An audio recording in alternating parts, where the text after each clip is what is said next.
Tulichukua sample za mbuzi, tukachukua sample za kondoo, tukachukua sample za papai, tukachukua sample za oili ya gari na sample za vitu vingine mbalimbali, tukavipeleka pale kwenye maabara bila wao kujua, na tukazipa majina.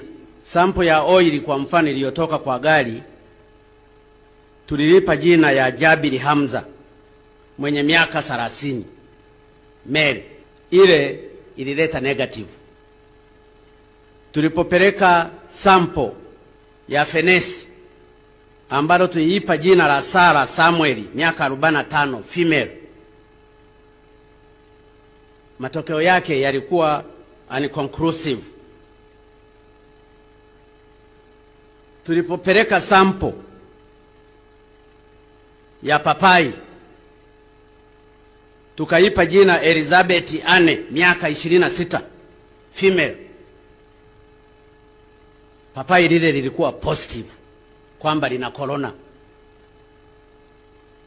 Maana yake maji mle ndani zilizotolewa mle kwenye papai ni positive. Tulipeleka sample ya ndege Kware, imekuwa positive. Tumepeleka sungura, ikawa determinant. Tumechukua mbuzi, akawa positive. Tukachukua kondoo, akawa negative, na kadhalika na kadhalika. Sasa ukishaona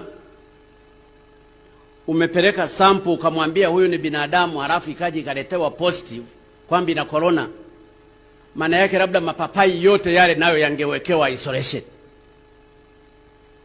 Ukipeleka mbuzi za sample nazo zikawa positive, maana yake mbuzi wote tulionao hapa labda by assumption, au huyo mbuzi waliopelekwa nao walitakiwa wapewe kwenye isolation.